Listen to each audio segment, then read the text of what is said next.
President Trump's acting chief of staff, Mick Mulvaney. Thank you for joining us, Mr. Mulvaney. The president has said over and over again that he is okay with the Mueller report being released because of those public statements. Attorney General Bill Barr says he will not submit the report to the White House for a privilege review.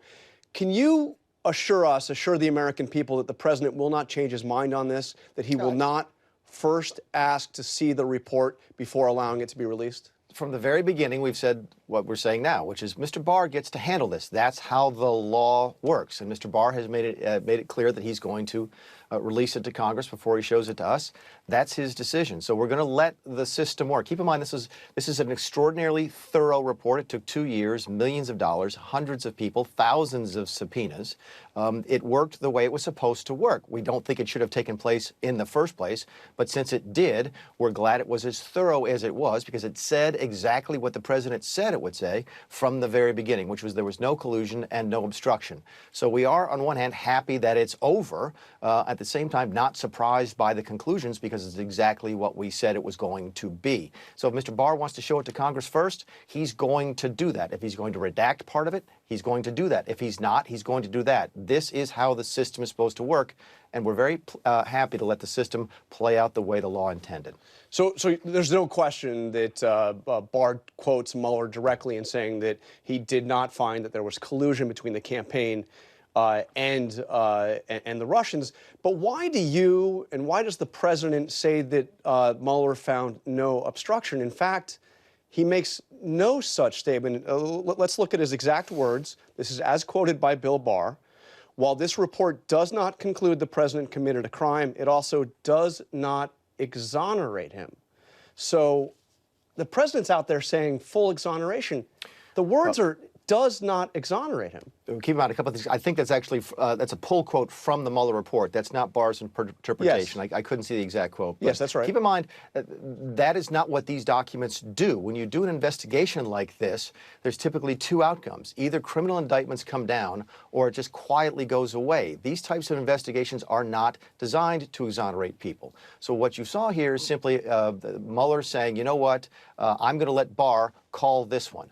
He had plenty of evidence to say on collusion, absolutely not, and he actually punted over to Barr. Again, that's the way the system can and does work. Barr, if you go elsewhere in the letter, lower down, again, I don't have a copy sitting in front of me, it says that he and Rod Rosenstein, who up until last week was a darling of the left, found not a single piece of conduct, not a single act that constituted obstruction.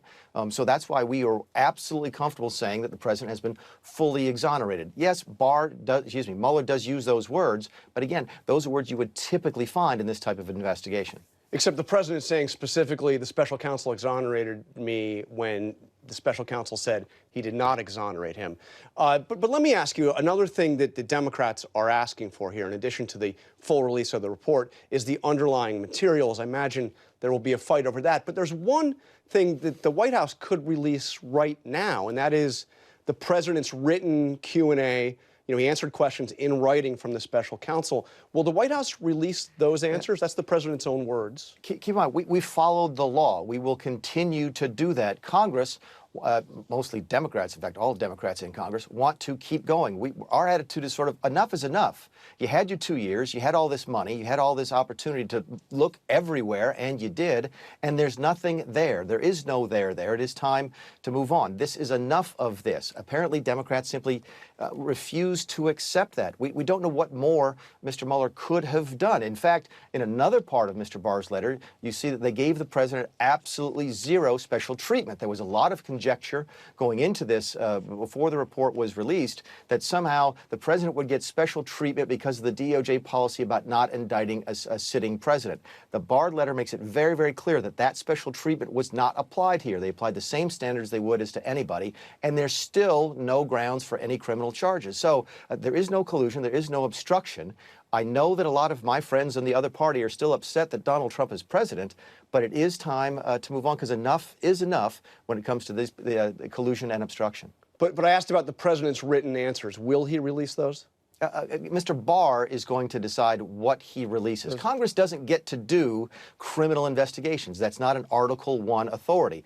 The law has been followed. The things have played out the way they were supposed to. Again, we didn't think it was necessary in the first place. We think the basis for bringing the special investigation was wrong. But now that it's done, it's been done properly. Congress needs to find something else to worry about. So I want to play to you what the president said to me about Democrats shortly after the release of Barr's letter. There are a lot of people out there that have done some very, very evil things, very bad things, I would say treasonous things against our country. Those people will certainly be looked at. And here's what the president said just last month in his State of the Union address. We must reject the politics of revenge, resistance, and retribution, and embrace the boundless potential of cooperation, compromise, and the common good. So why is the president talking about his opponents as being evil and treasonous and suggesting that he wants revenge or retribution? Isn't that directly in contrast to what he told the American public in the State of the Union? I certainly think you can make the case, and we will be making the case, that the reason this played out the way that it did, and the reason the Mueller report even exists now, is that there was a small group of people within the law enforcement community, specifically the FBI and the DOJ, who really did want to overturn the election. They were completely stunned by the fact that Donald Trump won. We call it Trump derangement syndrome. They can't not accept the fact that he's president. And from the very beginning, in fact, before the election, that actually set the table to try and prevent him from becoming president. If that happened, that is a challenge to our republic, the likes of which we've not seen for a long time. And we don't think it's that outrageous to suggest that it could have. The president would only be doing his job if he tries to make sure whether or not that happened, and if it did, to make sure that people who committed those particular acts are brought to justice. That's not an unreasonable position to take. That's not revenge. That's simply protecting the democracy. You heard the president say many times this week, this should never happen again to any president. He didn't say it should never happen to him. He said it should never happen again to any president, Republican, Democrat, whatever. You cannot have the state, the bureaucracy, call it the deep state if you want to, have the ability to try and overturn an election. And if that happened, someone needs to be responsible for it. Rand Paul suggested that Congress should actually investigate Barack Obama. Does the president think that's a good idea? I've seen, again, I haven't paid as close attention to this as some of my friends have on the House Oversight Committee or the House Judiciary Committee, but there have been some folks who suggested that perhaps folks in the Oval Office, certainly in the West Wing, might have known about this at a very early stage. I can't, that's conjecture on my part, but if we do investigate, I think you need a full investigation to find out exactly who made these decisions to try and overturn an election. Okay, let's move on. The president threatened shutting down entirely the Mexican border as soon as this upcoming week. He obviously made the same threat back in December. What would it take for him not to do that this week? Something dramatic. Keep in mind, when Jay Johnson says it's a crisis, I hope people now believe us. A lot of folks, many folks in the media, not you necessarily, but a lot of other networks did, they didn't believe us. Democrats didn't believe us a month ago, 2 months ago, when we said what was happening at the border was a crisis, a humanitarian crisis, a security crisis. And I'm very glad to see that Jay Johnson now at least is admitting that we were right and that 100,000 people coming across the border this month, that's not a made-up number, by the way, despite the fact that many Democrats still think that it is. That is a crisis. Why are we talking about closing the border? Because not for spite and not to try and undo what's happening, but to simply say, look, we need the people from the ports of entry to go out and patrol in the desert where we don't have any wall. We hate to say we told you so, but we told you so. We need border security, and we're going to do the best we can with what we have. The Democrats will not give us any additional money to do this. They won't give us any additional people. And importantly, they will not change the law that is acting as this giant magnet for people from South and Central America to come into this country. Faced with those limitations, the president will do everything he can. If closing the ports of entry mean that, that's exactly what he intends to do. The Mexican foreign minister has responded to this, the president's words, by saying Mexico does not act on the basis of threats. Your response to the Mexican government? The same response that we give to all of our friends to the South, which is we need your help. We need more action. Mexico could be doing more. El Salvador could be doing more. Honduras could be doing more. We do give these countries hundreds of millions of dollars in aid, and we need them to do more. Mexico has taken some good steps. I think you saw a record number of people returned to Mexico over the past week. That's a move in the right direction. But when you're dealing with 100,000 people a month, taking a couple hundred people a day doesn't solve the problem. We need Mexico to solidify its southern border. We need the Northern Triangle countries to do more about not allowing their people into Mexico. They can help us. We need them to do that. If not, it makes very little sense for us to continue to send them aid. But can you explain to me, Kirstjen Nielsen, the Secretary of Homeland Security, visited Central America this week. She met with representatives of the Mexican government. She actually praised Mexico for helping on this issue and announced an historic agreement, her words, historic agreement with the governments of Central America, the so-called Northern Triangle, to deal with this problem. And then literally the next day, the president announces he's going to shut down the border and he's going to take back all aid or stop all aid to Central America. How is the president so at odds with his own Secretary of Homeland Security on this? Oh, he's not. I mean, look, He's I think not? we're all... I mean, no, she he's said, not. No, she said she here's- praised Mexico, Mick. That's fine. Actions speak louder than words. Kirsten's right to thank them for their words, but we need action. You can sign all the memorandums of understanding that you can. You can make all the promises that you want, but when you're still sending 100,000 people a month across the southern border, actions speak louder than words. We want to work with Mexico. We want to work with the Northern Triangle countries, but we need their assistance.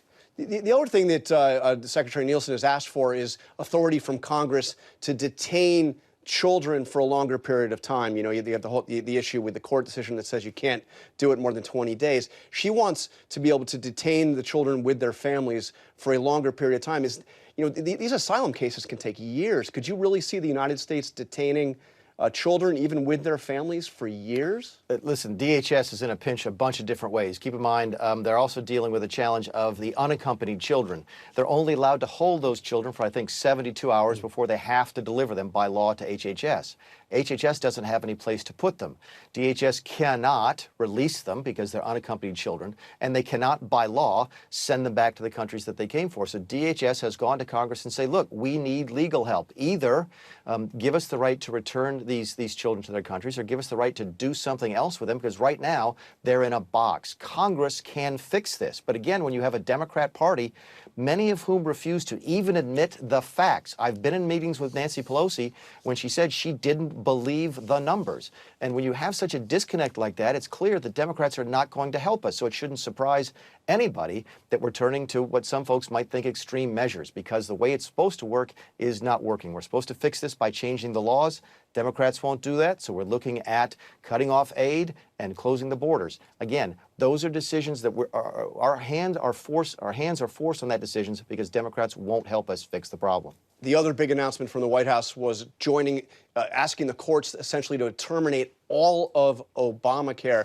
I want to ask you, there are 8.5 million people that are enrolled in Obamacare in 2019. You also had another 61 million at the very least who have pre-existing conditions and have been able to get health insurance, in part because of the guarantee that they can get health coverage without, under Obamacare, even if they have pre-existing conditions. And also about 6 million Americans who are 26 and younger are on their parents' health plans because of Obamacare. Can you guarantee that if you succeed in court, that all of those tens of millions of people who have health coverage, guaranteed because of Obamacare, will not lose their coverage? Yes, and here's why. Let's talk about pre-existing conditions because it gets a lot of the attention, and rightly so. Every single plan that this White House has ever put forward since Donald Trump was elected covered pre-existing conditions. Every single plan that Republicans in the House voted on in the previous Congress covered pre-existing conditions. Every single plan considered by the Senate covers pre-existing conditions. The debate about pre-existing conditions is over. Both parties support them, and anyone telling you anything different is lying to you for political gain. Pre-existing conditions are going to be covered. The debate becomes, how do you best do it? Obamacare is not working. Even Democrats admit that, which is why this week it didn't get a lot of coverage. They introduced their own fix bill because they know Obamacare doesn't work. Those numbers you gave are accurate, but keep in mind, you put all those people together, people who are on the individual exchanges, people who are on their parents' programs at 26, more people than that, most of them in the middle class, paid a fine last year so they didn't have to take Obamacare. People are actually paying money to the government not to have to take Obamacare. That is a symptom of something that is desperately broken. We would love to work with the Democrats on repairing that problem, on fixing things. We honestly don't think they will do any of that. We don't think they'll work with us unless this court case proceeds and Obamacare is found to be unconstitutional, which is what we believe. So it shouldn't come as any surprise to anybody that Republicans think Obamacare is unconstitutional. The position we took this week in the court we believe is correct.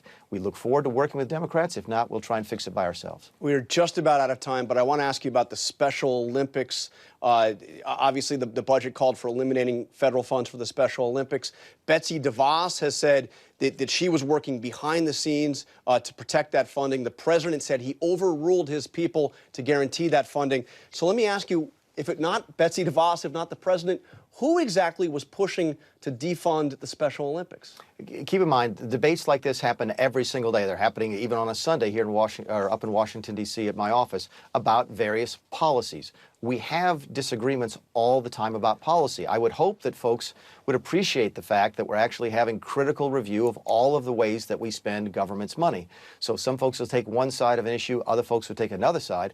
What you saw this week is the way the system is supposed to work, which is the president made the final decision. He actually listened to the public. The public said, you know what, Mr. President, we don't like that proposal that was in your budget. And he said, you know what, you're right, I'll change it. This is how the process is supposed to work. This is the president's budget. It's not the OMB budget. It's not the Department of Education budget.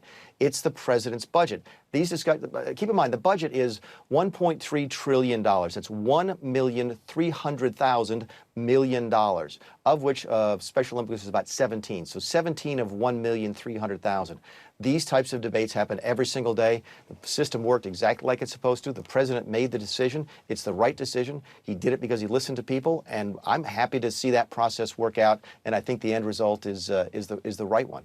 Acting Chief of Staff Mick Mulvaney. By the way, are you going to lose the acting in your title? What's the status on that? Listen, we all serve at the pleasure of the president. You call me whoever you want to. I enjoy going to work every single day. I think he enjoys having me there, and it's been a fun couple of months. All right, so we'll call you today. Acting Chief of Staff Mick Mulvaney, thank you for joining us. Thanks, John. Hi, everyone. George Stephanopoulos here. Thanks for checking out the ABC News YouTube channel. If you'd like to get more videos, show highlights, and watch live event coverage, click on the right over here to subscribe to our channel. And don't forget to download the ABC News app for breaking news alerts. Thanks for watching.